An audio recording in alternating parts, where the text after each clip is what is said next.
Live from downtown Detroit, Local 4 News at 5 starts now. An anxious day at Michigan State. Tens of thousands of students returned to class 1 week after a gunman opened fire, killing 3 students and wounding 5 others. Right off the top here on Local 4 News at 5, a bit of good news when it comes to the victims who are recovering in the hospital. One of the students' conditions has been upgraded from critical to serious. So in total, 1 is in fair condition, 2 are now in serious but stable condition, and 2 students remain in critical condition tonight. That update comes as students headed back to class for the first time since the shooting. Rod Maloney live in Lansing tonight. Give us a sense of the mood on campus, Rod.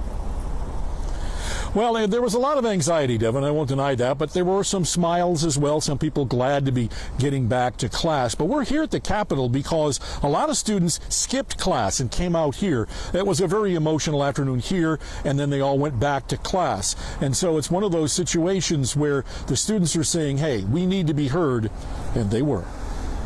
From the front gate to every intersection on the massive campus, welcome back and other supportive signs greeted students. They converted the famed Sparty statue from school spirit rallying point to a memorial. Veterinary student Hannah Fromadig felt the need to come here after a week away. I didn't have to walk past here today, but I wanted to, and just to pay my respects and mourn and things like that.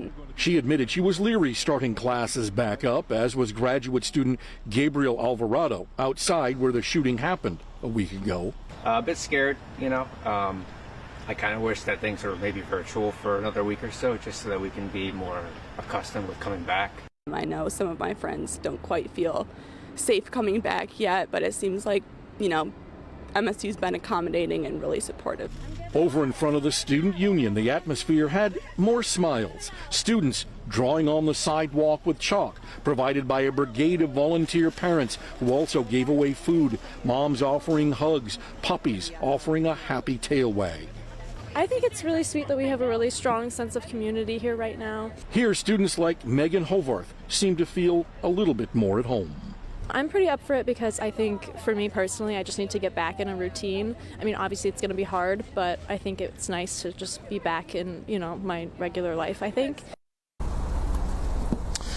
And so many of those students have the option of actually physically going to class or going online. The university also asking the professors to go a little bit easy and not to really push hard on the catch-up work that was lost over the past week. So it looks like they're trying to get back to normal, and that was the sort of the order of the day. Back to you. Rod, you mentioned the protests at the Capitol. Talk a little bit about what that was like. Highly emotional, Devin, and it was one of those things where the students here were saying that they feel like they have targets on their back and they'd like to end that. And there's so much more that went into it that we'll be taking up when we come back on Local 4 News at 6. All right, Rod, we'll see you then. Services began today for Ariel Anderson, the Harper Woods 19-year-old that was killed in the shooting. A visitation lasts until 7 o'clock tonight at the Cantrell Funeral Home on Kelly near 9 Mile in East Point. A funeral service is being held tomorrow morning at 11 o'clock at Zion Hope Baptist Church in Detroit. Over the weekend, funeral services were held for both Brian Fraser and Alex Werner.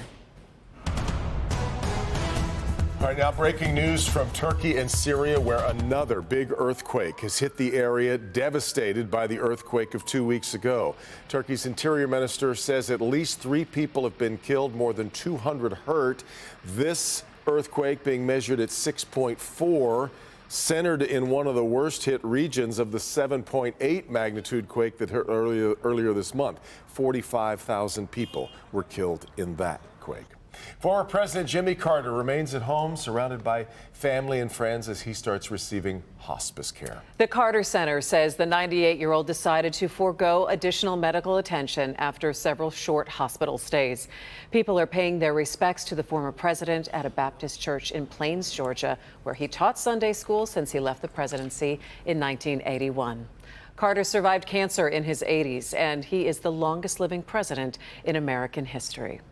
As for the current president, President Biden made a surprise visit to Ukraine today, where he met with President Volodymyr Zelensky and offered more military and humanitarian aid. That visit has been in the making for months. It comes amid this week's one-year anniversary of the Russian invasion. A team of reporters is following today's trip. Jay Gray is in Poland, but let's start things off with Drew Petromo in Washington. Drew? This visit is meant to send a message around the world that the United States will continue supporting Ukraine even as the stakes rise.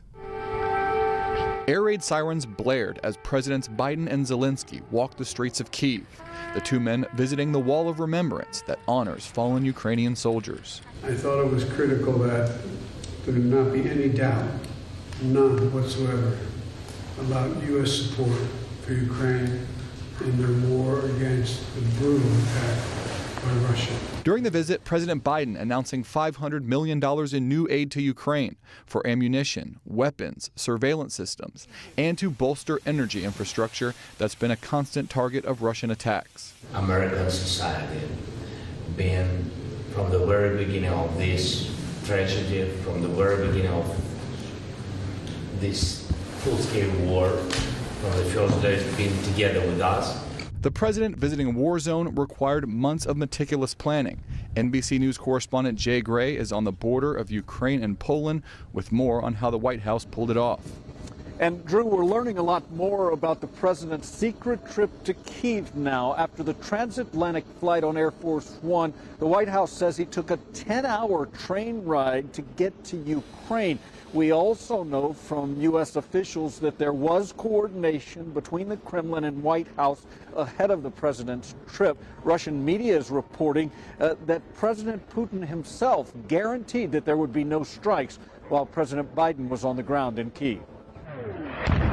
The visit comes just days before the one-year anniversary of the Russian invasion, and as Russia pushes forward with a grinding new offensive. Back at home, some far-right members of Congress criticizing the visit. But President Biden made a point to reassure Zelensky that bipartisan support for Ukraine remains strong. Tomorrow, President Biden will speak from Poland, aiming to rally international support for Ukraine's defense. Also tomorrow, President Putin is expected to deliver a hawkish speech from Russia, providing a stark contrast between two leaders in an increasingly polarized world. Reporting from Washington, I'm Drew Petromo, Local 4. All right, Drew. The president, by the way, did not fly on the Boeing 747 he usually uses. Instead, he flew in a military aircraft that needed to make a refueling stop in Germany. All right, back here at home, a stretch of M14 was closed for hours today because an Amazon truck rolled onto its side. Sky 4 shows the crash and the major backup in the eastbound lanes at Sheldon in Plymouth Township. Police say the semi hit the overpass and then rolled onto its side. Happened about 9 o'clock this morning, causing a long line of traffic there. The eastbound lanes reopened about 2 o'clock this afternoon. We don't know yet if anyone was hurt. All right, Bernie's here now, and that's because it's a big sports day for a lot of folks. Very big. Tigers spring training underway, thinking warmth, thinking a lot of hope.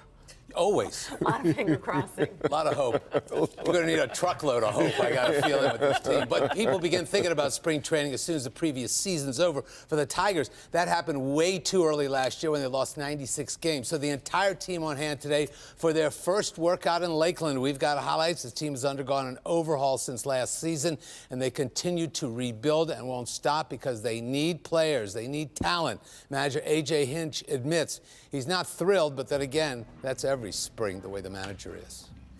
Manager's never happy in spring, so there's always things that we can sharpen and do well. But I'm proud of our guys for coming in ready to, to create the culture that we want. All right, that's A.J. Hinch. Weather's supposed to be great in Lakeland all week. They're calling for record high temperatures later in the week, so if you're heading down, hydrate. Yeah, that sounds like note to self. No, to me? Yes. Wednesday. Make sure you hydrate. Wednesday, yes. I have to go. There's an annual barbecue there, so we have to make sure that the stuff's cooked properly for everyone. That's right. We'll look forward to that. And you'll be leaving. Icy weather here, so it's kind of perfect. Nice. Oh. Yes, and in fact, a quick reminder that the weather can be worse. It will be. Let's look at live pictures from Duluth, Minnesota, where we thought about sending Bernie. So sorry. 22 degrees and snow in Duluth.